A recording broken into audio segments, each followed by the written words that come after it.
Votos renovados de uma boa tarde. Vamos agora ao encontro da nossa equipa de reportagem, que neste momento encontra-se nas Irmãs Paulinas, onde vão fazer a cobertura do debate sobre fraude eleitoral, como o povo pode combater, onde vai fazer parte o jornalista William Toné, Amélia Guiar, Olívio Quilumbo, Sheikh Ata, Dito Dali, Luati Beirão, Domingos das Neves e Hitler Samussuco. E neste momento eu vou passar o sinal ao repórter Fábio Caldeira, que nos vai apresentar mais dados sobre o cenário. Fábio, boa tarde, consigo.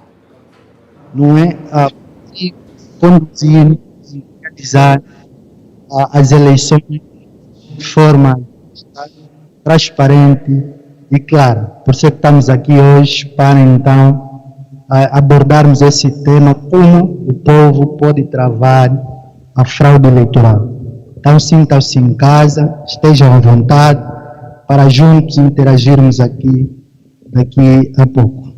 Então essa atividade será conduzida pela ilustre Priscila Simão, que é a moderadora dessa atividade. Obrigado. Conferência sobre fraude eleitoral realizada pela Lauleno. Boa tarde a todos. Observatório de Imprensa. Penso que estamos mesmo na hora, estamos a alguns minutos. A conferência visa daquele que seria o horário marcado para a nossa atividade. Já temos aqui os preletores do nosso primeiro painel, que é o... vou chamar, não é para tomarem os seus lugares, Olívio Quilumbo, Amélia Guiar, também jornalista, o politólogo Olívio Quilumbo, e tudo ali, ativista social e um dos organizadores.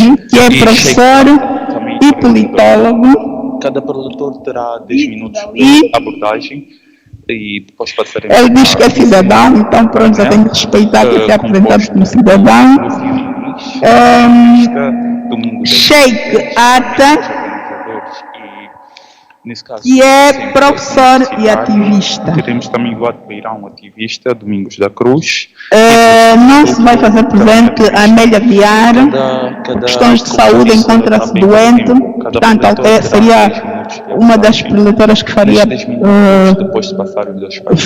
parte do primeiro painel, mas por não se encontrar de saúde, não vai participar do debate. William Toné, que é jornalista, jurista, também faria parte do primeiro painel, mas avisou com alguma antecedência que só poderá estar conosco no segundo painel.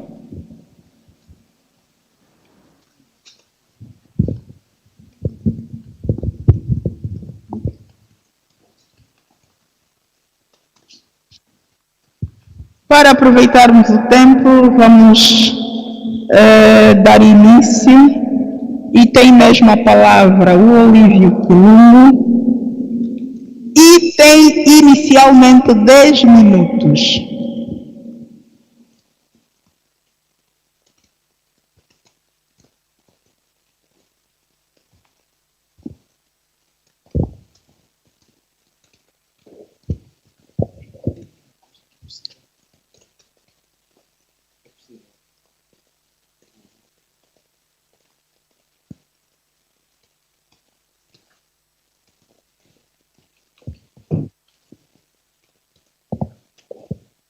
Bem, muito obrigado pela oportunidade aqui do Observatório de Imprensa. Ao Domingos da Cruz Maninho, estava a falar aqui com o Dito Dali. Os maninhos são teimosos, os de Malange sobretudo, portanto. Quando eu vi o painel, um amigo ligou-me e disse: esse painel, pela composição, é tudo contra. O que pressupõe dizer que metade da plateia será da bófia. Portanto, só espero que não mandem um drone para aqui, com vista a eliminar-nos a todos, enfim. Bem, somos todos pessoas em formação, não dominamos tudo. As eleições o processo eleitoral em Angola é complexo.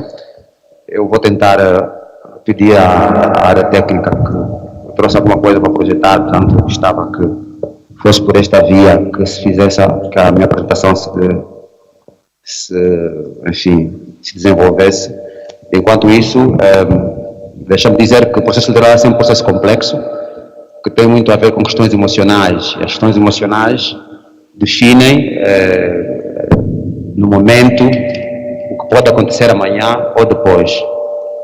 E é um pouco por isso que nós vamos tentar conversar aqui, nestes 10 minutos, que é um tempo bastante irrisório para tratar de um assunto tão sério e tão complexo como eleições. Mas, enfim, enquanto a área técnica vamos procurar soluções, eu vou ir aqui no meu computador e tentar encontrar o que eu tenho aqui e, a partir daqui, avançar. Primeiro, acho que tem mais um microfone ligado.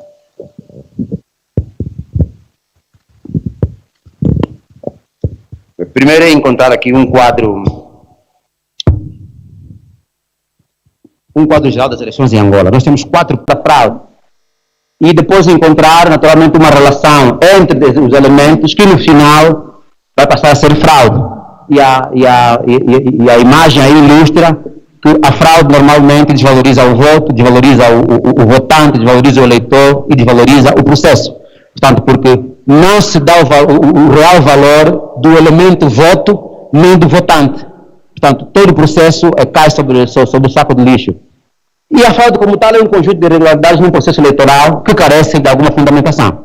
Portanto, esta é uma visão sobre a percepção do que é a fraude e a fraude como tal. Por favor. A seguir. Agora, aqui há um elemento que eu achei fundamentado trazer. Embora o voto seja uma questão emocional, que o que aconteceu ontem ou antes de ontem pode ter influência positiva e ou negativa sobre quem vai votar hoje, o partido MPLA, que o ganhador de todos os feitos eleitorais em Angola, tem tentáculos, está enraizado, tem uma estrutura, tem que se reconhecer isso, e no final das contas, há que ter em linha de conta o comportamento, a ação, a entrega, o resultado das ações políticas, que são fundamentais para o entendimento do resultado eleitoral.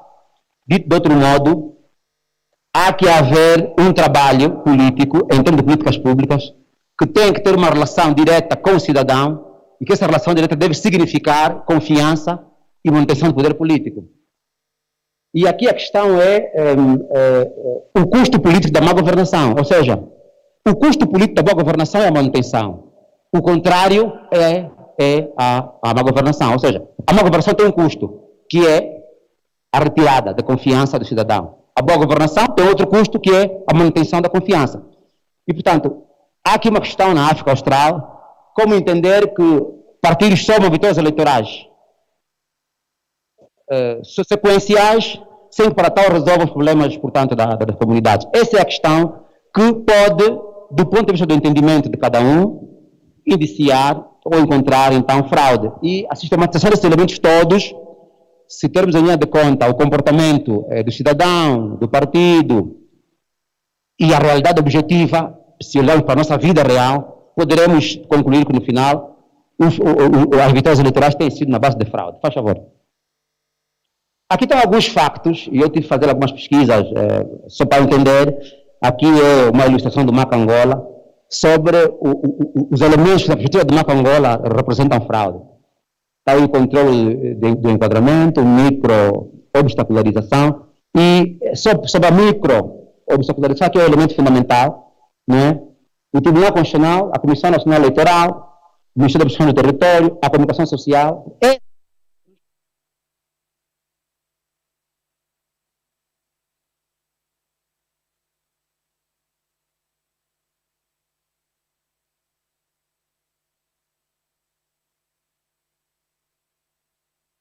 se tiver controle sobre ele, controlar esses elementos, consegue ter controle do funcionamento da máquina. A máquina passa a ser uma máquina a favor de um grupo. E esse grupo dita as regras. E depois temos aqui outros elementos que vocês podem ler, e, portanto, estão encarnados, que achei fundamental. Por favor. Agora, as evidências, todos nós sabemos, são inúmeras. E eu trouxe aqui algumas, portanto, elenquei aqui 10, que eu acho que são estas que sistematizam no verdadeiro sentido da palavra. Ou seja, depois da percepção do que pode ser a fraude, e entendermos os elementos de controlo do processo, e temos em linha de conta essas evidências, no final devemos concluir que há fraude. E são 10. A mais grotesca tem a ver com a violação constante da lei, portanto, a Comissão Nacional Eleitoral e as leis que são fundamentais e fundamentadas para o processo eleitoral são grandemente violadas. E depois desse processo, a seguir temos que perceber como funciona, quais os órgãos ligados ao processo que propiciam, portanto, a fraude. Por favor. Aqui eu decidi dar o nome de máquina da fraude, porque esses elementos, todos eles, estão constantes desde 2008, que é o segundo processo eleitoral, no interregno, por exemplo, de 92 a 2008, que foram aí 16, 17 anos. Estes elementos que estão aqui, cada um desses elementos é constante nos 3 processos eleitorais. Este último, que é o Ministério da Agricultura, não teve muito impacto em 2017, vai perdendo naturalmente algum peso por uma razão muito simples.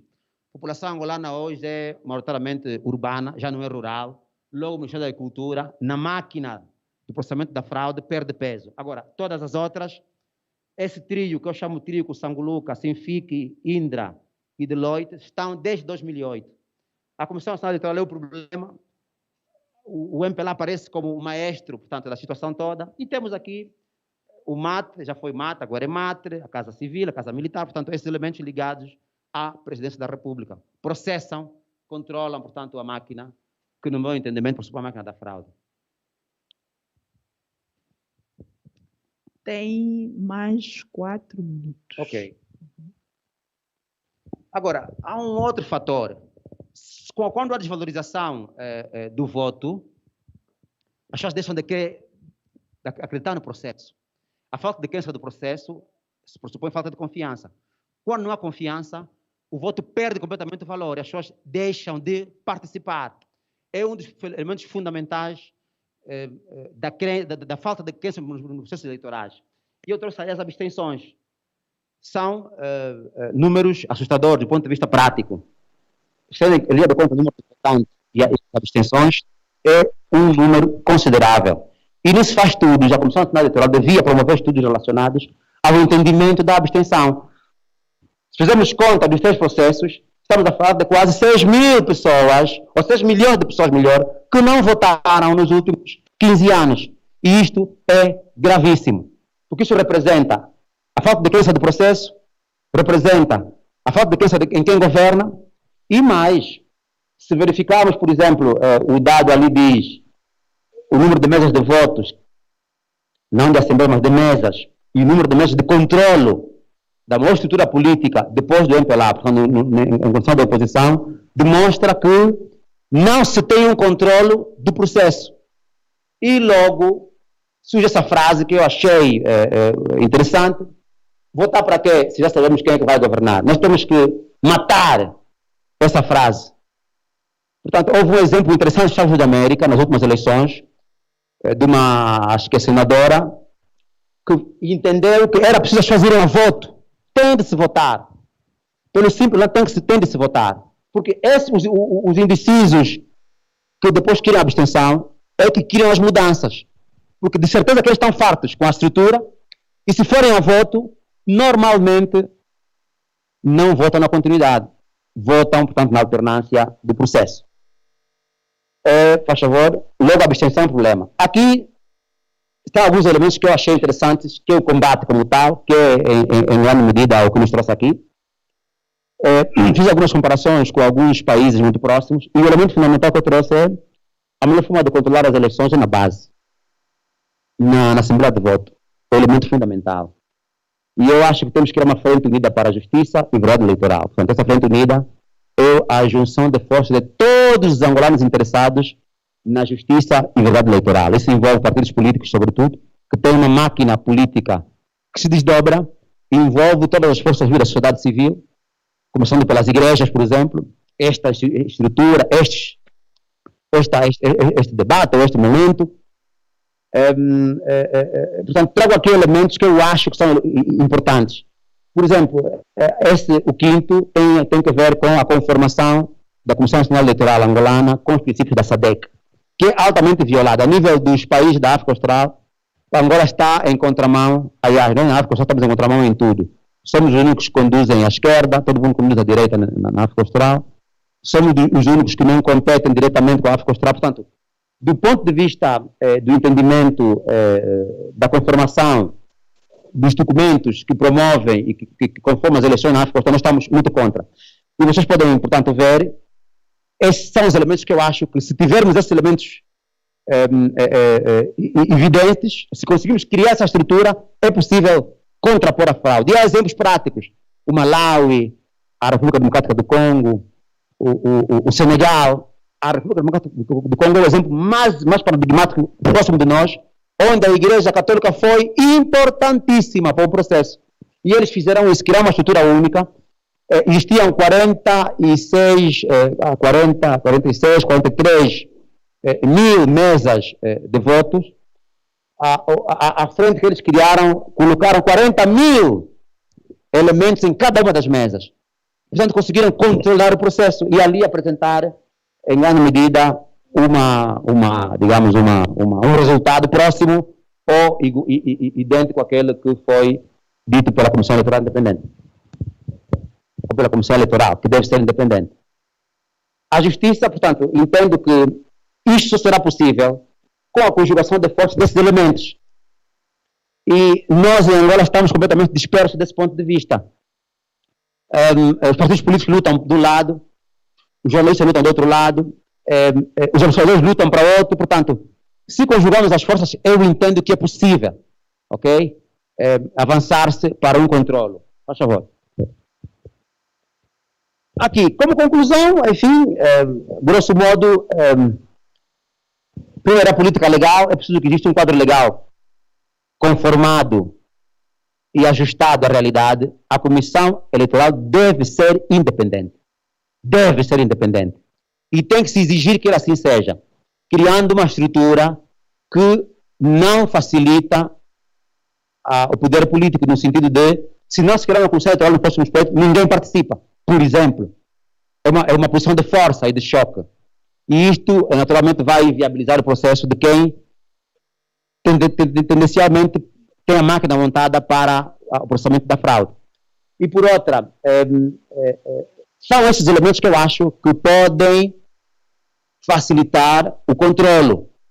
Porque, se assim não acontecer, em função das emoções que vamos observando, podemos ter uma crise pós-eleitoral muito próxima ao que tivemos em 92. Não com um conflito daquela dimensão, mas com uma sublevação social muito forte e que pode tornar ingovernável ou inviabilizar a governação de quem quer que seja. O elemento que eu também quero deixar aqui para terminar já, Priscila, é que não importa quem ganhe, mas que no final das contas haja justiça e a verdade eleitoral. Se o vencedor tiver 50%, é este 50% que essa estrutura montada, que pode ser uma frente unida para a justiça eleitoral, diz que sim, nós controlamos, estamos muito próximos também desse número. Portanto, é este o elemento que eu acho que eu gostava de partilhar com vossas excelências e muito obrigado.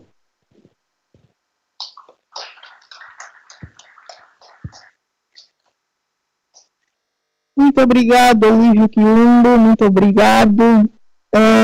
É bom que todos nós fiquemos atentos com situações como essa. De facto, é muito importante que alguns assuntos aqui trazidos sejam levados em consideração e que não fiquem só para quem veio para aqui, mas que sejam levados para as comunidades, para as nossas casas, para os nossos amigos, vizinhos, enfim. E porque o nosso tempo cobra, nós vamos para o nosso segundo preletor. Vamos para o nosso segundo preletor, que é o Ata Sheikh Ata, que é ativista e professor. Por favor, Ata.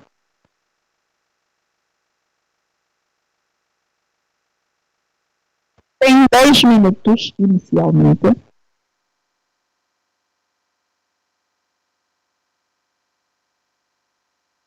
Vai falar até.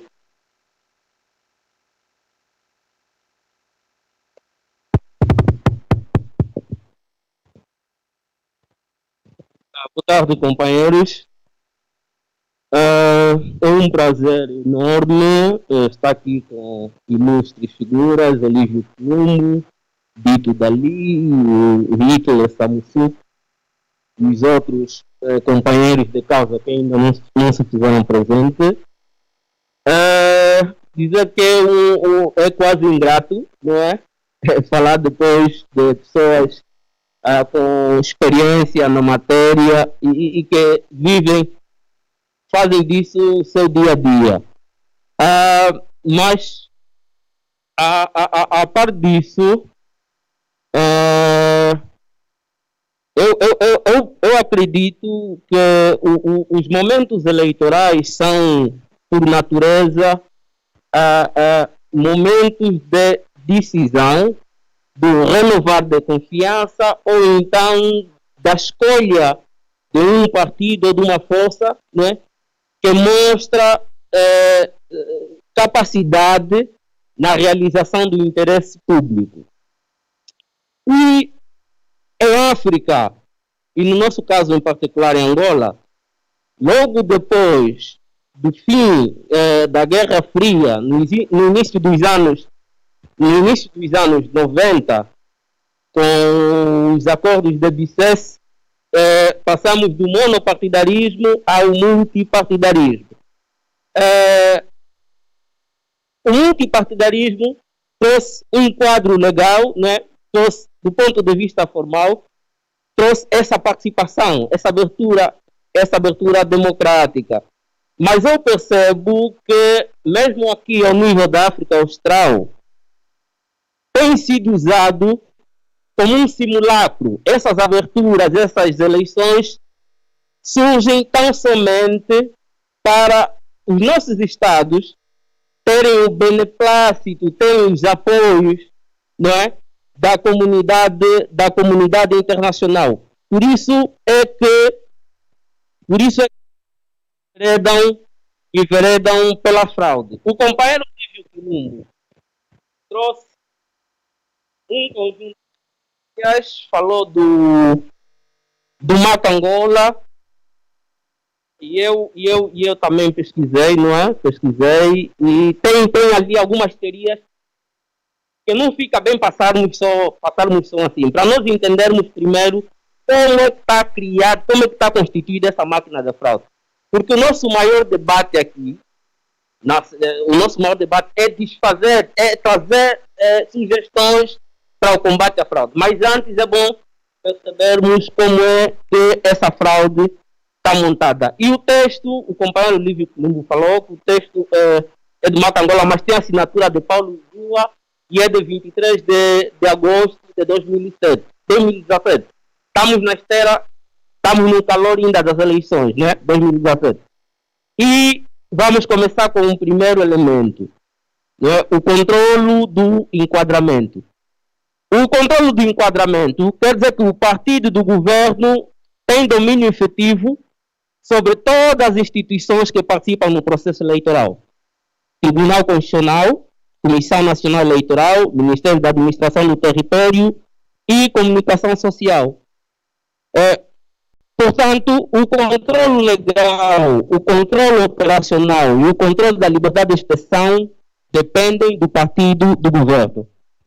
O Tribunal Constitucional, que tem a última palavra dos diferentes políticos eleitorais, é composto por 11 juízes. Destes, 4, incluindo o presidente do tribunal, são indicados pelo presidente da República e 4 pela Assembleia Nacional, onde o partido do governo tem 2/3 dos deputados.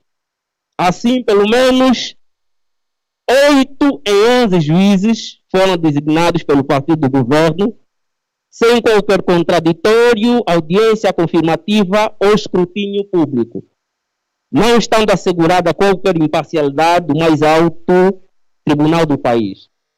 Segundo a Comissão Nacional Eleitoral, CNE, devia ser Comissão Nacional Eleitoral independente, mas em Angola é apenas Comissão Nacional Eleitoral.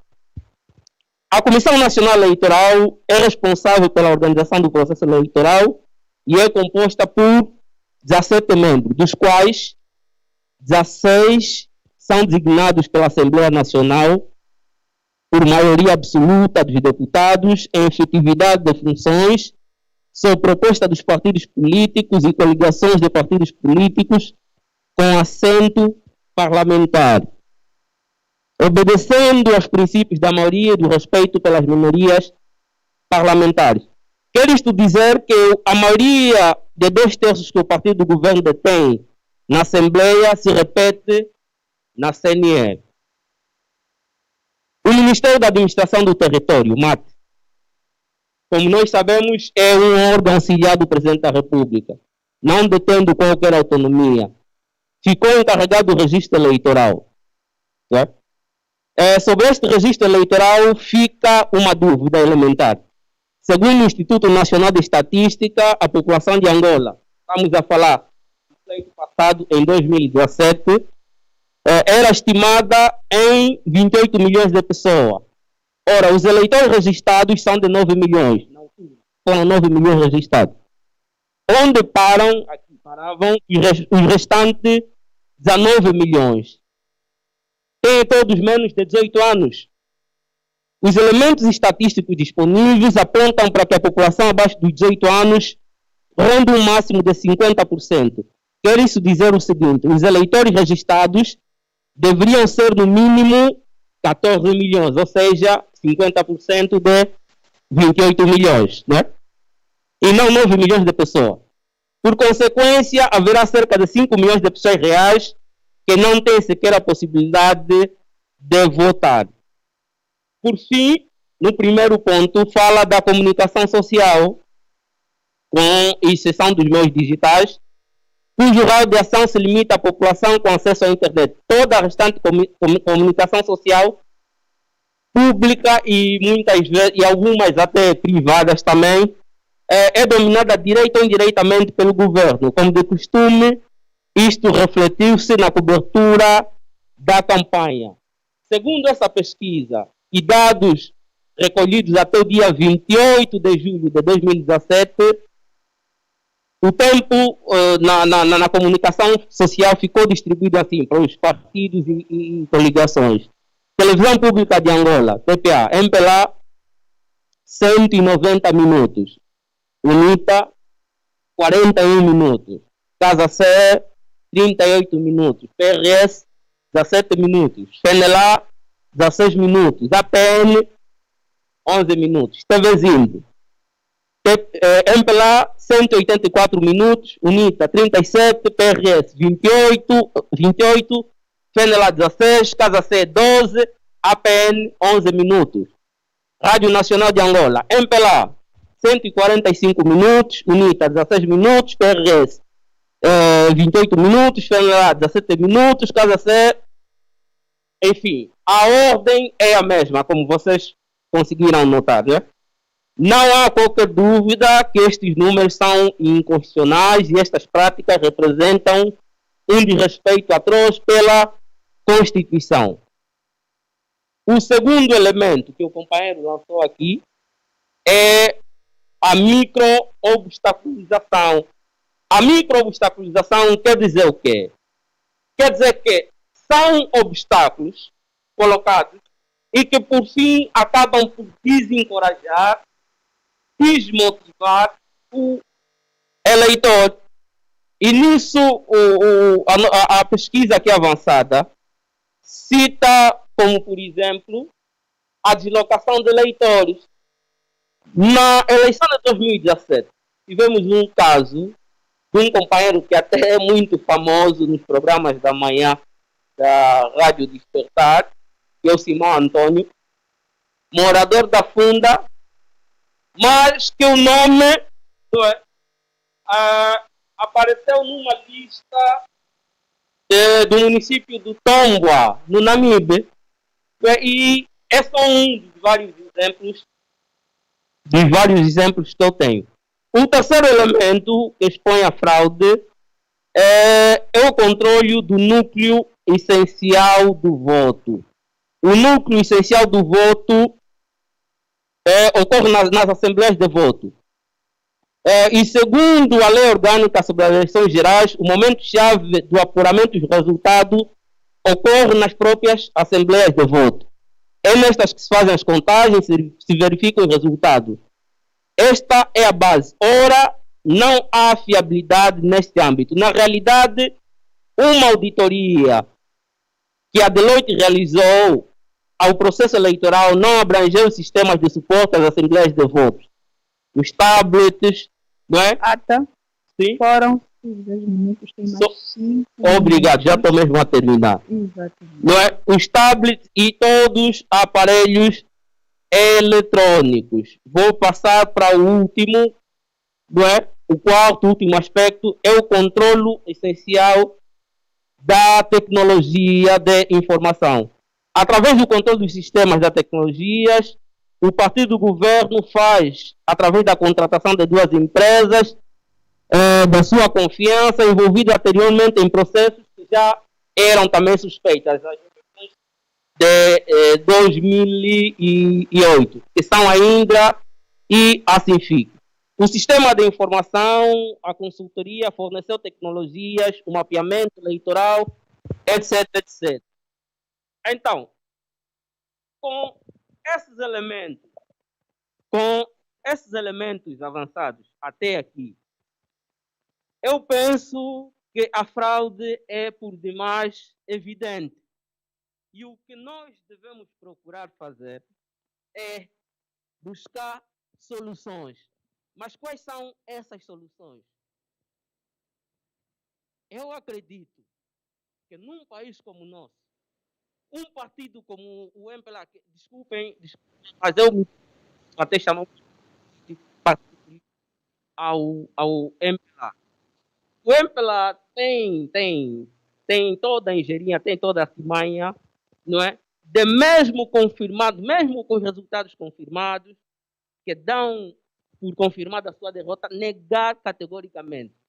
A semana passada, a nível da comunicação social, havia uma informação que um embaixador perguntou no indivíduo do MPLA, num líder do MPLA, se está disposto a aceitar o resultado, de caso a oposição vença.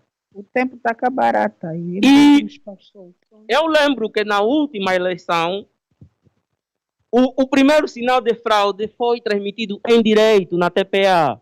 Os companheiros lembram-se que no momento de sorteio, para agrupar os partidos, as ordens do partido no boletim eleitoral, na TPA, no janela aberta, não é? Havia ali uma bola que tinha... O representante da UNITA, muito atento, pediu que se parasse, que se vê, e todos nós confirmamos. Um partido assim, um país assim, será que basta nós confiarmos a responsabilidade a essa CNE, um órgão que devia ser inclusivo, que devia ser imparcial e autônomo? Creio que não. O grande desafio, e isso mesmo é um desafio político, porque nós não estamos a falar de um país normal, o grande desafio para a nossa sociedade civil é nós nos posicionarmos de forma contundente, caso, não é, se confirme mais uma vez que essa engenharia da fraude venha adiar os sonhos dos angolanos. Porque nós não podemos fingir de país. Se hoje nós estamos a sair de Cacoaco, Kazenga e outras periferias de Luanda para discutir ainda se há fraude ou não, é porque não somos um Estado de Direito Democrático. E isso é grave. Então, o desafio que nós temos aqui é um desafio muito profundo. Existe muita coragem e até, se for possível, sacrifício por parte da juventude. Obrigado.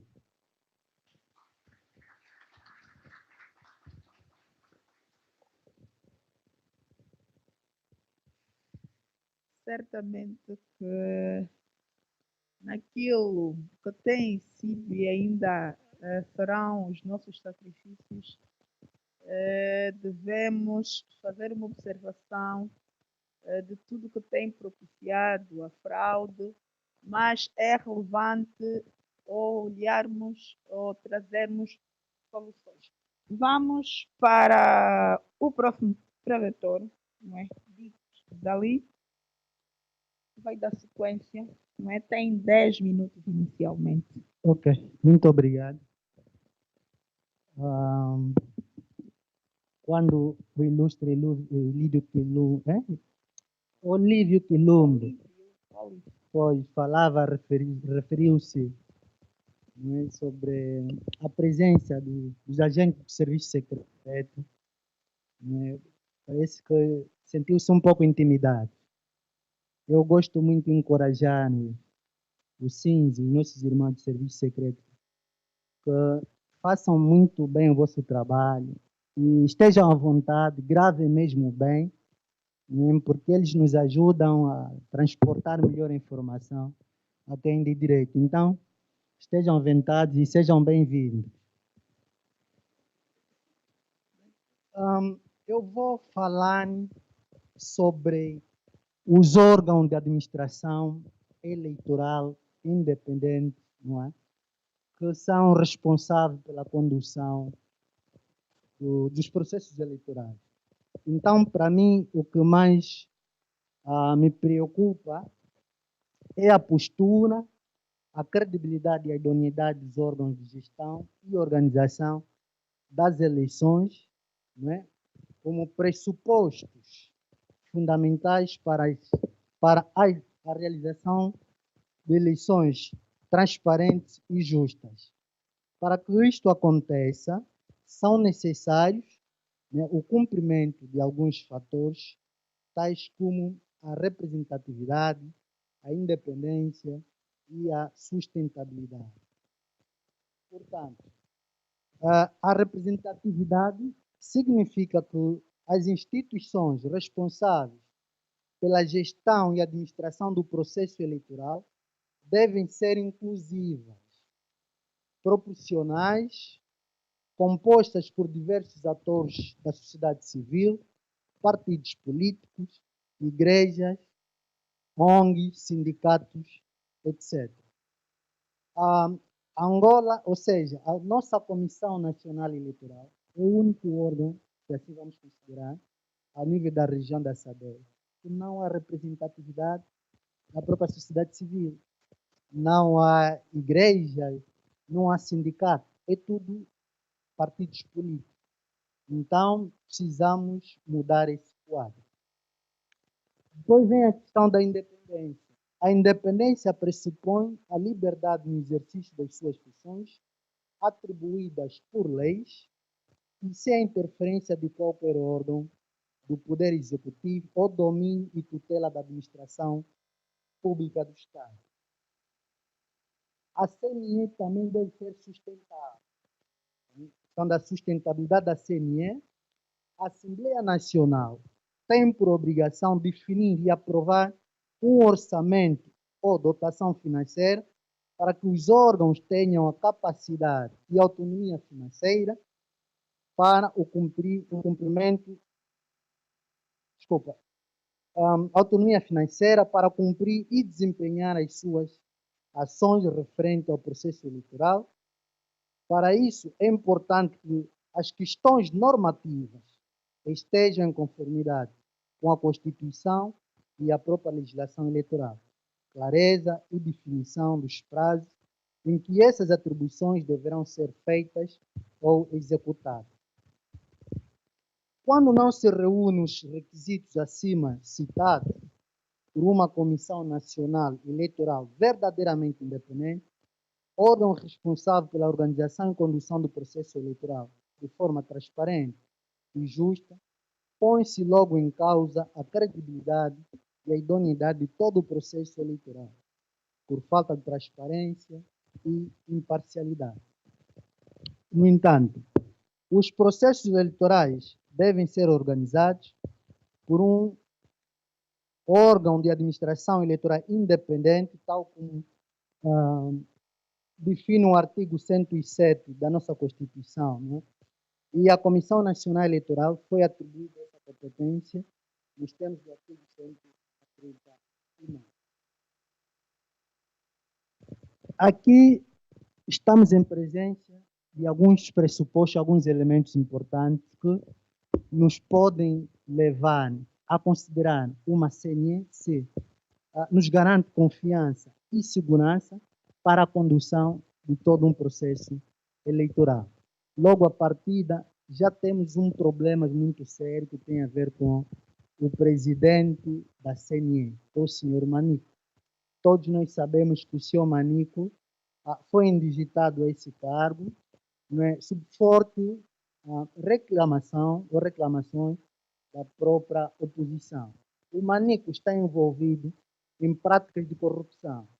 Logo, não tem a credibilidade, não goza da idoneidade moral para estar em frente da CNE.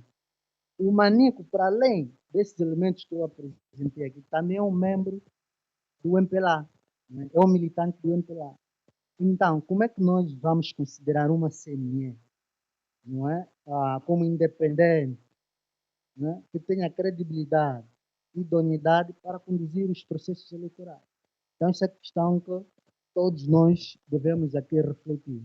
Depois temos o problema do MATRI, que aqui já se referiu, e eu sempre defendi que a questão da atualização do registro eleitoral, atualização e organização do registro eleitoral, tem de ser transferido para a CNE e não o MATRI, porque o MATRI é um órgão executivo e o ministro, não é, que tutela ou que representa o Ministério da Administração e Território de Forma do Estado, para além de ser um subordinado do Presidente da República, um auxiliar do titular do titular do Poder Executivo, é também um membro do Comitê Central.